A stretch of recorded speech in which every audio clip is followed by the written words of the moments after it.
Olá, tudo bem com você? E aí, já leu seu livro O Grande Conflito? A Igreja Adventista do Sétimo Dia Mundial está fazendo ainda uma campanha especial desde o ano passado de distribuição aos milhões deste livro aqui, O Grande Conflito, um clássico de Ellen White, uma saga milenar e seu final surpreendente. Aqui no meu canal, já há vários meses, eu tenho gravado vídeos resumindo cada capítulo, um incentivo para que você, se já tem o livro, leia, e se não tem, procure.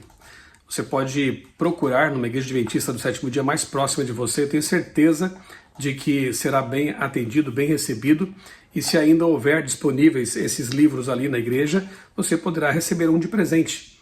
O livro também está disponível em PDF, versão gratuita na internet. A ideia é que este conteúdo chegue a todas as pessoas. A versão original tem bem mais páginas. Aqui, essa edição missionária, foi feito um tratamento todo especial. A letra foi reduzida, a entrelinha também, para que pudesse ficar acessível com menos de 300 páginas, um pouco menos de 300 páginas. Assim, as pessoas podem receber, se sentir motivadas a ler, e também o valor ficou bem acessível para os adventistas presentearem seus amigos. Esta aqui, então, é a edição missionária do livro Grande Conflito, que já tem aí, quer ver, publicado em 74 idiomas, com mais de 150 milhões de exemplares vendidos. E essa aqui, então, é a edição na linguagem de hoje. A tradução do português foi atualizada, está realmente muito interessante, palatável e, mais importante, a mensagem forte que esse livro tem está aqui. Eu tenho, como eu disse, gravado aqui todos os capítulos, né? Estamos caminhando aqui para o fim do livro. Se você perdeu algum desses vídeos, eu convido você a procurar a playlist aí no meu canal, série Grande Conflito, e você vai encontrar então os 35 capítulos anteriores já gravados aqui por mim no meu canal, tá bem? E o livro realmente é muito forte, uma mensagem direta, bíblica, histórica, que vale muito a pena ser lida. Faça aí a sua leitura comparando com a sua Bíblia. Eu tenho certeza de que ele vai trazer um impacto muito forte em sua vida, tá bem? Antes de iniciarmos aqui a leitura, o resumo do capítulo 36, que tem como título O Engano, inscreva-se no canal se você não fez isso ainda, acione o sininho aí para receber as notificações de novos conteúdos, novos vídeos, compartilhe esses conteúdos se você entender que eles têm o seu valor e comente aqui abaixo do vídeo também. Tudo isso faz com que o YouTube entenda que os conteúdos aqui são relevantes, ok? Como tenho feito, eu leio, sublinho aqui as partes que mais me chamam a atenção e comento aqui no vídeo alguma coisa desses trechos sublinhados. Este capítulo foi difícil, porque praticamente tudo aqui merece ser destacado, sublinhado e comentado, né? Mas vamos lá. O capítulo O Engano, 36, tem também uma mensagem muito forte. Vamos começar aqui na página 242. As doutrinas da Bíblia são distorcidas por Satanás e, como consequência, erros se tornaram parte da fé de milhares. O último grande conflito entre a verdade e o erro diz respeito à lei de Deus. Trata-se de uma batalha entre a Bíblia e a religião de fábulas e tradições. E você já conhece muito bem que religião é a que mais apresenta tradições em lugar da palavra de Deus. A Bíblia está ao alcance de todos, mas poucos a aceitam como guia de vida. Dentro da igreja, muitos negam os pilares da fé cristã, rejeitam a criação, a queda do homem, a expiação e a lei de Deus, total ou parcialmente. Milhares consideram sinal de fraqueza depositar confiança completa na Bíblia. E é curioso, né? Porque hoje em dia, cristãos progressistas, liberais, têm acusado aqueles que se pautam pela Bíblia e por toda a Bíblia de fundamentalistas, extremistas, né? Chamariam assim também Jesus, os discípulos, porque a gente vê na Bíblia que eles também se pautavam por toda a Bíblia. Começando por Moisés e por todos os profetas, explicava-lhes o que a seu respeito constava em todas as Escrituras. Paulo também escreveu, toda a Escritura é inspirada. Então, hoje, esses aí seriam chamados também de fundamentalistas, né, por certo. Outra coisa que eu destaco aqui nesse parágrafo são os pilares que são rejeitados. A criação, a queda do homem, a expiação e a lei de Deus. E não é verdade que essas verdades têm sido tremendamente atacadas em nosso tempo? inclusive por quem se diz cristão. Há muita gente abraçando a evolução teísta, que nega a inspiração, nega a historicidade, literalidade dos primeiros capítulos de Gênesis, tenta mesclar evolucionismo com Bíblia e cria uma versão absurda, aberrante, né? É uma proposta que não faz sentido, a menos que você distorça a teologia ou a própria ciência, né? Então a criação é rejeitada, a queda do ser humano também, porque o pecado hoje é algo relativizado. O que é pecado? Se algo te faz feliz, viva, seja feliz. Jesus é bonzinho, Jesus passa a mão na cabeça do pecador e não o condena.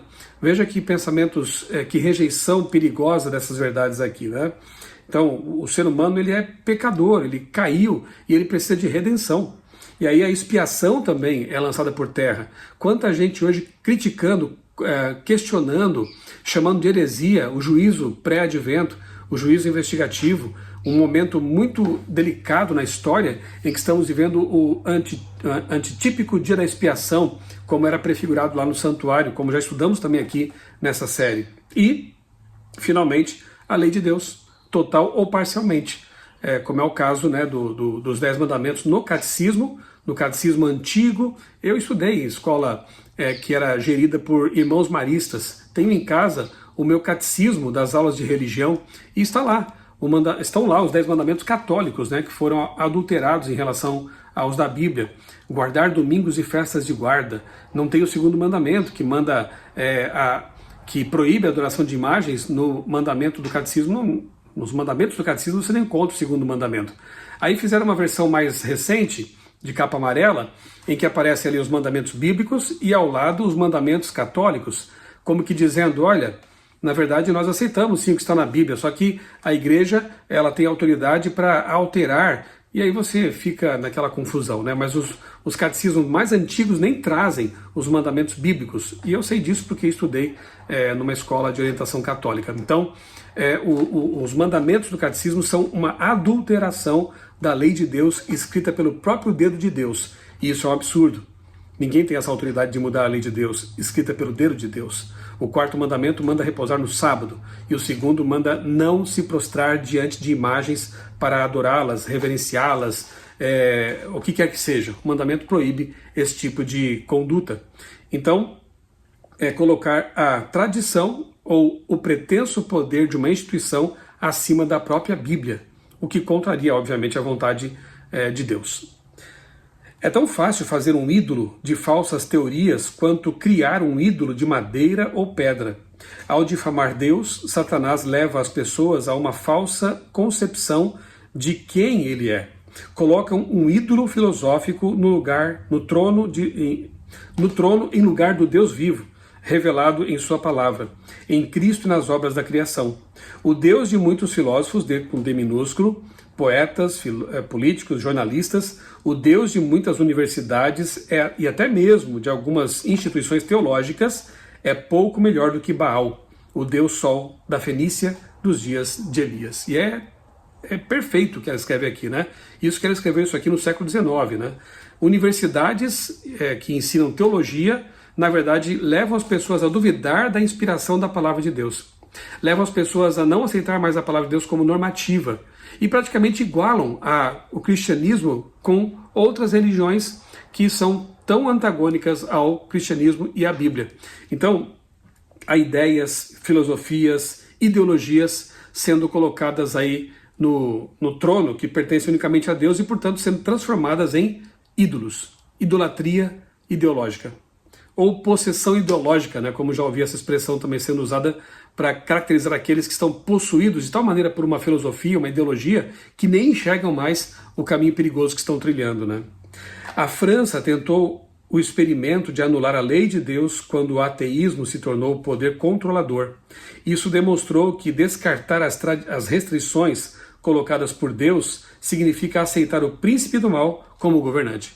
Nesse livro aqui, Ellen White trata, né, extensivamente sobre a questão da Revolução Francesa, ou seja, a besta do abismo, né, de Apocalipse, e os males religiosos e teológicos que foram perpetrados ali durante esse período terrível, né, da Revolução Francesa. A religião foi banida e a tragédia veio, né? Bem, vale a pena você voltar aí atrás, né, nos vídeos que eu gravei, ou no próprio livro aqui, e ler de novo aí o que você já leu, ou não tenha lido talvez, sobre a Revolução Francesa e seu papel profético ali. O mundo civilizado se transformaria em uma turba de ladrões e assassinos. A paz e a felicidade desapareceriam da terra caso a lei de Deus fosse realmente cancelada, anulada. Imagine os males que poderiam sobrevir à humanidade. Os crimes ganham ampla publicidade. A imprensa publica cada detalhe revoltante do mal, instruindo outros na arte da fraude, do roubo e do assassinato. O fascínio pelo mal, a terrível intemperança e iniquidades de todos os tipos deveriam despertar a todos. O que pode ser feito para deter a maré do mal? E é assim mesmo como estamos vivendo, né? O mal acaba sendo exaltado, anti-heróis ou mesmo até bandidos são enaltecidos nos filmes, nas séries, as pessoas admiram, torcem muitas vezes para bandidos em filmes, né? E as notícias a respeito de crimes acabam fazendo com que as pessoas tenham contato com coisas terríveis e até servem muitas vezes de estímulo para outros praticarem seus crimes também. Os tribunais são corruptos. Os governantes são governados pelo desejo de ganhar dinheiro e pelo amor aos prazeres sensuais. Olha que raio-x do nosso tempo. A intemperança tem anuviado a mente de muitos, de tal modo que Satanás tem controle quase total sobre eles. Os juízes são corrompidos, subornados e iludidos. Embriaguez e festanças, bem como desonestidade de toda espécie, são encontrados em meio àqueles que administram as leis humanas. Satanás não consegue mais controlar o mundo por meio da negação das Escrituras. Então, recorre a outros meios de cumprir o seu objetivo, o mesmo objetivo. Destruir a fé na Bíblia funciona da mesma maneira que destruir a Bíblia em si. Não é verdade? Como ele não conseguiu destruir a Bíblia com fogueiras, matando seus tradutores, aqueles que a espalhavam, pregavam, ele está distorcendo a palavra de Deus, destruindo a fé na palavra de Deus, fazendo com que as pessoas a vejam como um documento histórico, como um livro que não é a palavra de Deus exatamente, mas apenas contém a palavra de Deus. Algumas partes são inspiradas, outras não. Você tem que saber interpretar ou tem que atualizar a Bíblia. Algumas questões que ela apresenta já estão ultrapassadas. Veja que perigo, né? E na verdade assim Satanás consegue seus mesmos objetivos. Ele lança por terra a palavra normativa, orientadora de Deus. Mais abaixo aqui um pouquinho, ao se apegarem ao erro católico da imortalidade natural e da consciência humana após a morte, rejeitam a única defesa contra os falsos ensinos do Espiritismo. A doutrina do tormento eterno já levou muitos a rejeitarem a Bíblia e o próprio Deus, né? Quando as palavras do quarto mandamento são apresentadas, as pessoas veem que ele requer a observância do sétimo dia, o sábado. Quando não encontram nenhuma outra maneira de se livrar de um dever que não estão dispostos a cumprir, mestres populares descartam juntos a lei de Deus e o sábado. Com o avanço da reforma do sábado, essa rejeição à lei de Deus para evitar o quarto mandamento vai se tornar quase universal.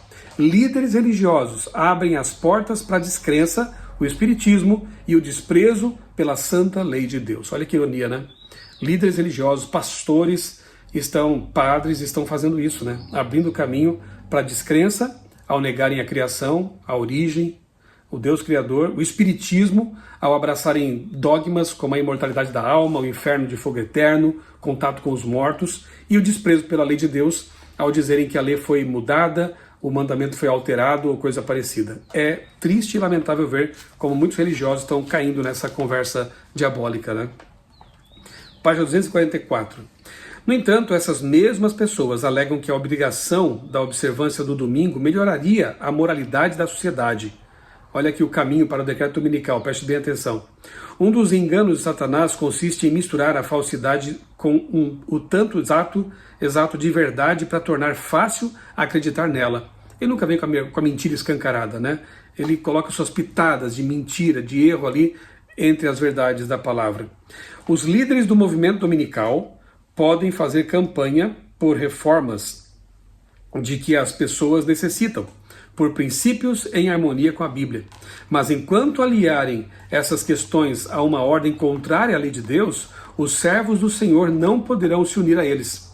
nada justifica a substituição dos mandamentos de Deus por leis humanas. Eu vou dar um exemplo aqui de um assunto que eu tenho tratado já faz muitos anos aqui no meu canal, nos meus blogs também, a questão do ecumenismo. É óbvio que nós também, como cristãos, adventistas, mordomos de Deus, bíblicos, defendemos a preservação do meio ambiente. Nós também concordamos que precisamos cuidar dos rios, mananciais, da atmosfera e de tudo mais, porque somos administradores de Deus, mordomos da criação. Mas não temos a pretensão de salvar o planeta porque sabemos que, profeticamente, a Terra não vai ser salva. Ela vai ter que ser recriada por Deus. E é óbvio que apoiamos também toda e qualquer iniciativa que vise a preservar o planeta, cuidar do meio ambiente, fauna, flora, etc.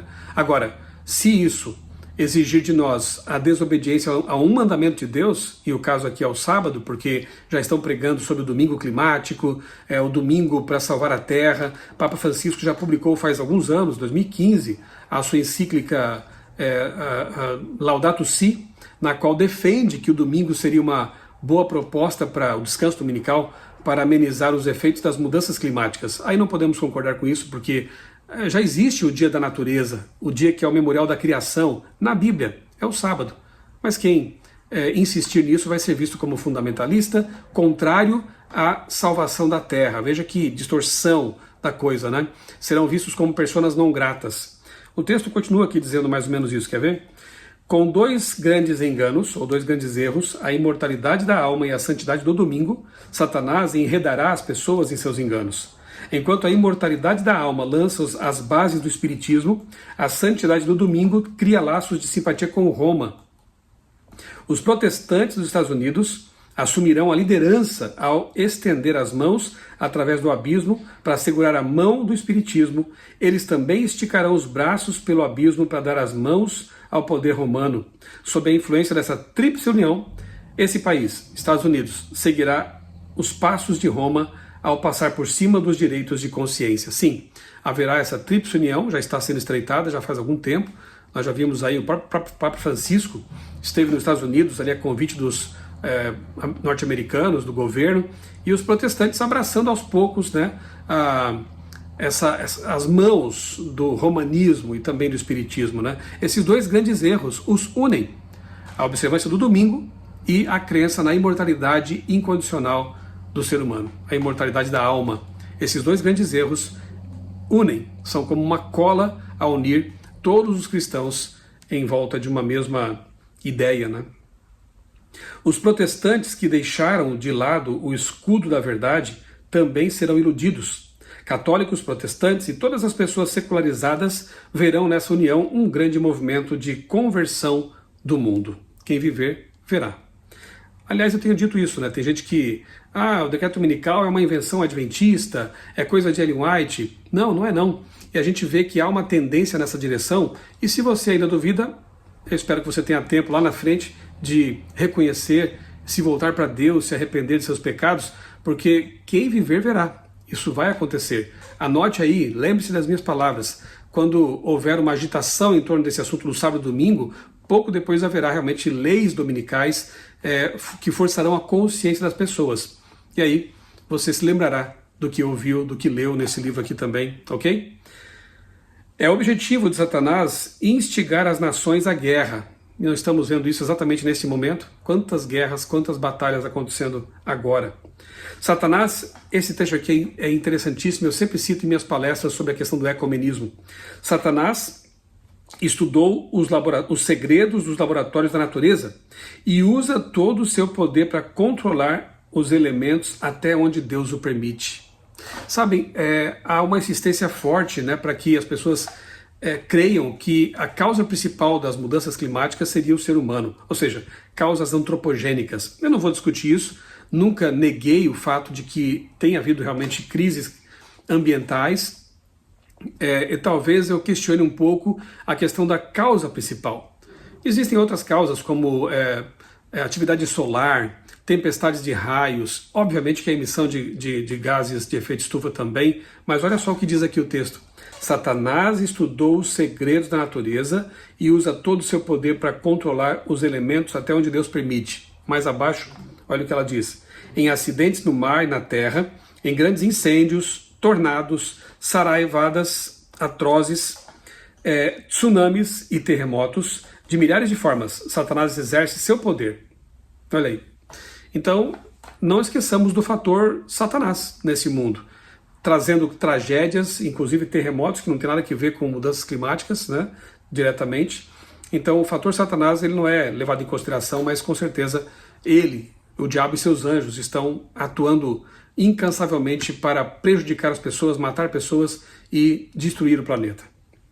Então o grande enganador convencerá as pessoas a colocar a culpa de todos os seus problemas nos fiéis, cuja obediência aos mandamentos de Deus é uma repreensão constante àqueles que violam a lei divina.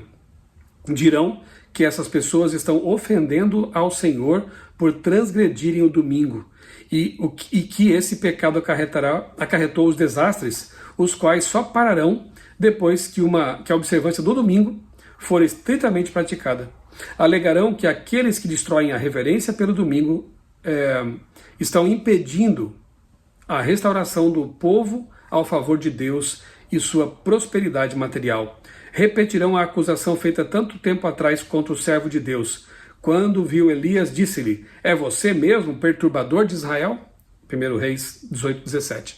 Eu vi, durante a pandemia, uma entrevista em um canal de TV evangélico, um pastor protestante, um reverendo, dizendo exatamente isso aqui, que ele entendia que a pandemia era Deus pesando a mão sobre a humanidade porque as pessoas estão quebrando o mandamento do domingo, não estão guardando o domingo como deveriam, e por isso Deus estava punindo a humanidade com essas pragas. O argumento já existe, já foi usado e vai ser usado cada vez mais nesse sentido. Sob o domínio de Roma, as pessoas disseram que aqueles que sofriam pelo Evangelho eram malfeitores, que atuavam em parceria com Satanás. Na verdade, eu tenho visto até apologetas católicos tentando desfazer a reforma e dizendo que Lutero foi um revolucionário, um agitador, não um reformador. Que os reformadores que trouxeram de volta verdades que estavam ocultas pela história ou sepultadas por dogmas e tradições, que esses aí eram agitadores, perverteram a religião e separaram a igreja. Nós temos visto aí se levantar vários apologetas católicos tentando defender a fé católica e mostrar que a tradição, que os dogmas, que a autoridade romana estão acima da palavra. Não caia nessa conversa. Nós, protestantes, cremos no sola escritura. A Bíblia é a nossa única regra de fé e prática. E por que fazemos assim? Porque Jesus agiu e nos ensinou a fazer assim. Porque os apóstolos também fizeram assim. Simples assim. Quem honra o sábado bíblico será culpado como inimigo da lei e da ordem, acusado de destruir os limites morais da sociedade. E o último parágrafo diz assim: os líderes da igreja e do Estado vão se unir para forçar todos a honrar o domingo, até mesmo nos Estados Unidos, país tão conhecido por sua liberdade, e a besta da terra, não esqueça disso, que começa falando como um cordeiro, parecendo com Jesus, liberdade, democracia, mas termina falando como um dragão, está na profecia. Vai ser um país opressor. Governantes e legisladores vão ceder à exigência popular por uma lei impondo a observância do domingo. O povo vai ter medo. O povo devidamente manipulado, instinto de rebanho, engenharia social, com medo de algo muito grave, como uma pandemia, quem sabe, ou coisas parecidas, ele acaba cedendo a sua liberdade e clamando por leis que, na ótica dele, porque foi educado para pensar assim, foi ensinado a pensar assim, salvarão, leis que salvarão a humanidade. Então haverá um clamor popular pedindo realmente a questão da lei dominical. A liberdade de consciência, que custou tão grande sacrifício, não será mais respeitada. No conflito que breve acontecerá, veremos o cumprimento das palavras do profeta. O dragão irou-se contra a mulher e saiu a guerrear contra o restante da sua descendência. Quem é esse restante, esse remanescente que vem dessa mulher que representa o povo de Deus ao longo da história? Os que guardam os mandamentos de Deus e se mantêm fiéis ao testemunho de Jesus, que é o espírito da profecia, segundo Apocalipse 12:17 e 19:10. De que lado estaremos nesse conflito? Seremos fiéis à palavra de Deus, custe o que custar? Isso depende de como estamos fortalecendo a nossa comunhão com Deus hoje e a nossa obediência às orientações de Deus, aos mandamentos de Deus, deixados claros em sua palavra. Fique do lado certo, do lado de Deus, do lado da verdade. Vamos orar? Querido Deus, bondoso Pai, muito obrigado, Senhor, por mais essa leitura, esse estudo que nos fazem pensar na importância da seriedade com que temos que levar, entender e praticar Teus mandamentos. Senhor, no tempo de perseguição, de pressões, de humilhações por sermos fiéis à Tua palavra, que nos mantenhamos firmes. Ajuda-nos a enfrentar este mundo que marcha na direção contrária e a ser fiéis à Tua palavra até o fim. Dá-nos força, Senhor, e que a mensagem desse livro, ela nos ajude a buscar mais a Tua palavra e praticar aquilo que aprendemos nas Santas Escrituras. Nós oramos e agradecemos tudo em nome do Senhor Jesus. Amém. Um abraço para você, Deus abençoe grandemente a sua vida e também a sua família.